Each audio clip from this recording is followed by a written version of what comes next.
Hey, annyeonghaseyo, ici Kajakore pour une nouvelle vidéo. Aujourd'hui, on va décortiquer ensemble une partie des paroles de la chanson très connue de BTS qui est Boy With Love. Et je suis vraiment fier de vous annoncer que tout ce qu'on va voir dans cette vidéo, c'est en fait un extrait de mon premier magazine de coréen qui s'appelle Apprends le coréen avec la K-pop. C'est un magazine web et tous les mois, vous recevez un numéro qui explique entièrement les paroles d'une chanson K-pop. On voit ensemble tout le vocabulaire de la chanson, toutes les expressions coréennes. Je vous explique également tous les points de grammaire en détail, avec des exemples et en m'appuyant sur les paroles. Et ainsi, petit à petit, au fur et à mesure du numéro, on traduit la chanson dans son intégralité. Ça vous permet de voir du vocabulaire, de la grammaire, comment bien prononcer, et tout ça dans un contexte qui est celui de vos chansons préférées. Je trouve ça super ludique, super intéressant, et même moi je me suis beaucoup amusé à écrire le contenu de ce premier numéro. En tout cas, j'espère vraiment que le concept vous plaira. Vous avez tous les liens dans la description. Vous pouvez obtenir le premier numéro seul, ou vous abonner pour 1 an avec 2 numéros gratuits, ou pour 2 ans avec 6 numéros gratuits. Bref, on est parti pour traduire ensemble le premier couplet de Boy With Love. Vous allez voir qu'il y a déjà pas mal de petites choses à voir.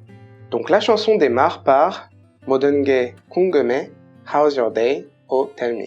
Tout d'abord, on a le mot moden, qui veut dire tous les, toutes les, suivi de ke. Alors ce ke, c'est quoi? Ça vient en fait du mot kot, qui est un mot très utilisé en coréen et qu'on peut traduire par une chose ou un fait. De manière générale, c'est quelque chose en fait. Cependant, à l'oral, on emploie assez rarement kot. Généralement, on va le raccourcir. S'il n'y a pas de particule, donc juste kot, on le raccourcit en ko. Avec la particule de thème, 것은, on le raccourcit en kon. Avec la particule d'objet, 것을, on le raccourcit en 걸.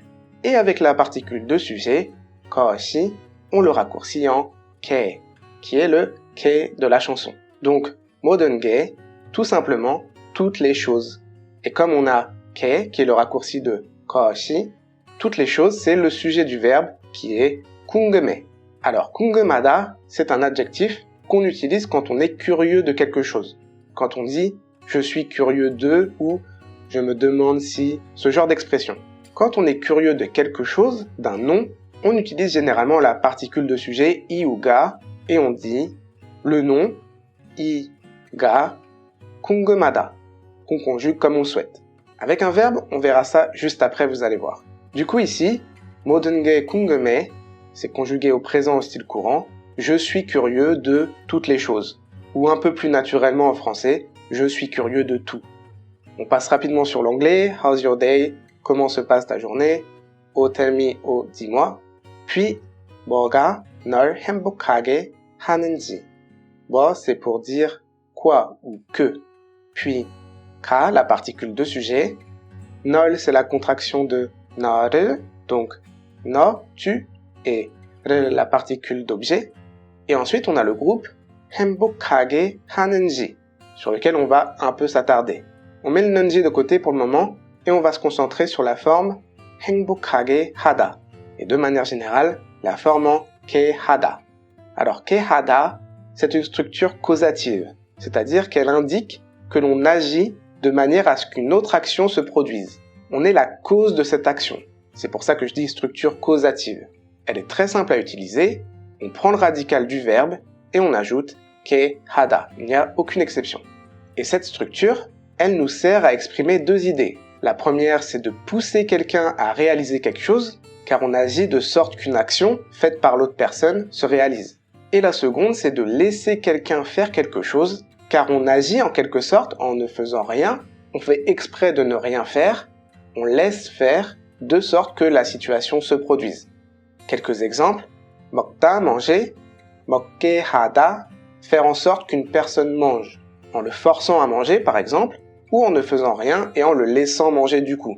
Notre action ou notre inaction cause le fait que la personne mange au final. 가다, aller, 가게 하다, faire en sorte qu'une personne aille. 슬프다, être triste, 슬프게 하다, faire en sorte qu'une personne soit triste. Ou on dirait plutôt rendre triste, tout simplement. Dans la chanson, on a 뭐가 너를 행복하게 하다. 행복하다, c'est être heureux. Donc, 행복하게 하다, faire en sorte que la personne soit heureuse ou rendre heureux. 뭐가 quoi 너를 toi 행복하게 하다 rendre heureux. Quoi te rend heureuse? Ou plus naturellement en français, ce qui te rend heureuse. Je mets au féminin puisqu'a priori, il s'adresse à une fille. Et puis on a ce 는지.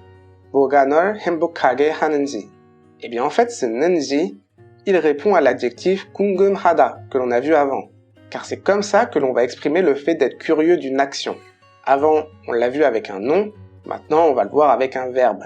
Pour ça, c'est très simple, on prend le radical du verbe et on ajoute 는지 궁금하다. Je suis curieux de telle action, tel verbe.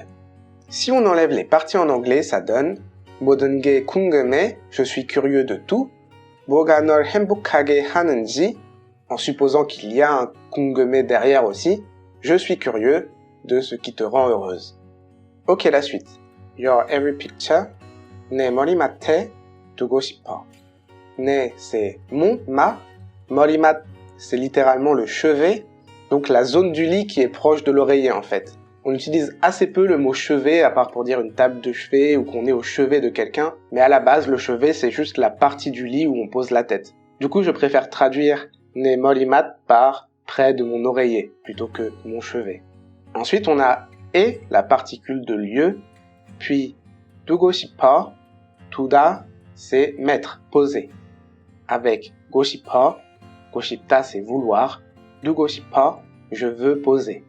Your every picture, chacune de tes photos, 내 머리맡에 두고 싶어, je veux les poser près de mon oreiller. C'est ou trop mignon ou très flippant, à vous de choisir.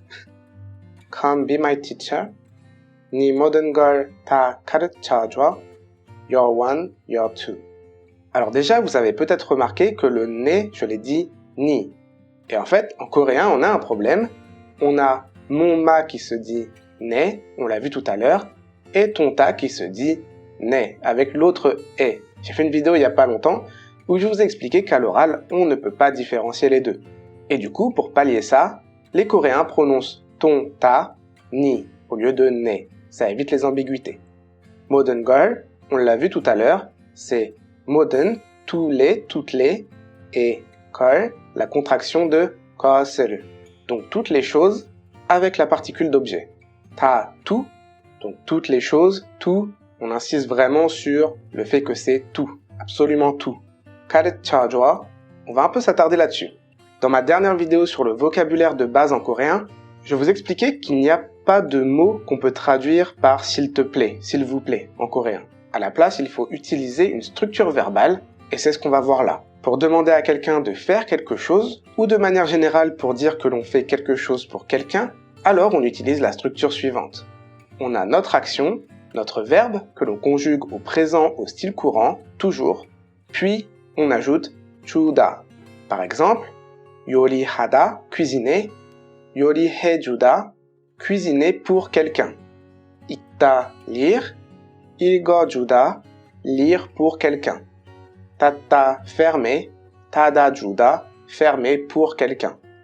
Et donc quand on utilise cette forme, on dit à quelqu'un implicitement « fais ceci pour moi ». Et c'est comme ça qu'on va exprimer « s'il te plaît, s'il vous plaît » en coréen, avec cette structure. Donc dans la chanson, on a « 가르쳐줘 » qui vient du verbe « 가르치다 », enseigner. Ça donne « 가르쳐주다 », enseigner pour quelqu'un. Et donc au présent au style courant, « 가르쳐줘 », enseigne pour moi. Donc « enseigne-moi s'il te plaît ». On reprend le paragraphe. Come be my teacher, viens sois ma professeure. 네 모든 걸 다 가르쳐줘, enseigne-moi toutes tes choses. Donc en français, on dirait plus simplement enseigne-moi tout de toi. Your one, your two, ton numéro 1, ton numéro 2, etc. Et voilà pour le premier couplet qui est assez court, c'est vrai, mais on a pu voir quand même pas mal de petites choses. Dans le magazine, on voit la chanson en entier, donc ça fait beaucoup de contenu, on voit vraiment plein de choses différentes, et j'espère que ça vous plaira. Honnêtement, j'ai adoré étudier cette chanson, c'est vraiment un projet qui me motive, le fait d'enseigner le coréen à travers une nouvelle chanson tous les mois, donc j'espère vraiment que le plaisir sera partagé. Donc je vous le rappelle, le lien pour obtenir le magazine est dans la description. Si vous avez des suggestions, que ce soit des chansons à étudier ou quoi que ce soit d'autre, n'hésitez pas à me le dire dans les commentaires. Et puis voilà, si cette vidéo t'a plu, n'hésite pas à la partager, à laisser un pouce en l'air et n'oublie pas de t'abonner Quant à moi, je te dis à la prochaine pour une nouvelle vidéo. C'était Kaja Coré. 다음에 봐요.